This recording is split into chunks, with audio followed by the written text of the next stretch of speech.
Good morning, this is Mark of Singularity, making a comment on a video posted by Erica Elizabeth Ravenwood 4 weeks ago. Okay, first she says that the transgender community that isn't online is atomized, and that's been my premise all along. And then she says that due to the fact that the minority who's online has corrupted the vocabulary, we've got to educate people. I say that we got to do some catch-up work. And another way that I word this is that some people will be leading the discussion and that some people have the insight.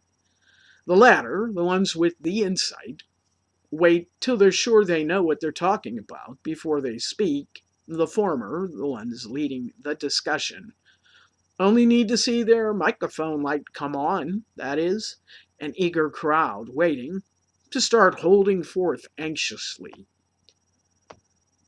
Erica makes a particularly key observation around 8:50 in his talk. That this is what I said in my introduction, that connected transgenders are online, and that transgenders who have not found the online community are unconnected and therefore invisible, unseen, unheard from, and therefore uncounted. Despite its importance as a political visibilization tool, transitioning already has long since eclipsed identity as the community-recognized boundary between trans and either cis or not quite trans. All the people who see each other now are already speaking as though the train's boarded, closed its gate, and has left the station. Anyone left on the platform are officially cis, and forever to remain that way as far as the connected community appears to have been concerned.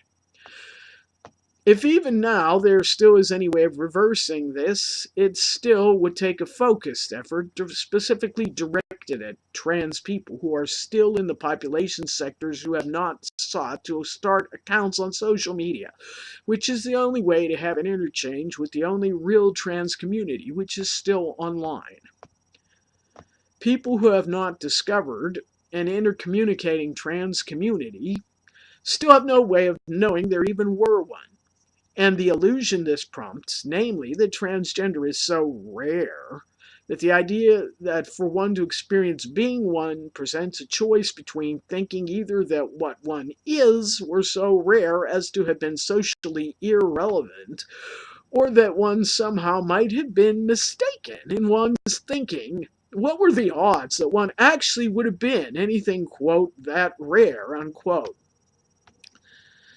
Years or decades of non-discovery of either the tens of years of creeping progress, followed by the huge jump only finally made 6 years ago, have made many, if not most, of the trans people of that period either faded beyond readability, if not gone on semi-permanent denial or reaction-formated histrionic transphobic hypercompensation. This would mean that they would not be able to sit in the same chat rooms with those who applied to transition within the first couple of weeks, so when they first discovered the connected trans community on social media. As I have said, there would have to be a separate process for first sorting this population sector and then slowly reintegrating those that were not too abducted from their peak direction.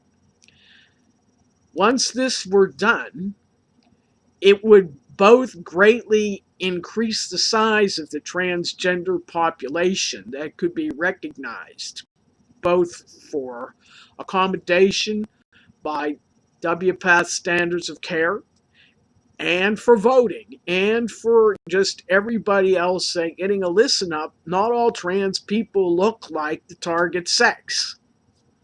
Okay? So this is the end of this video. I might reload one that is upgraded.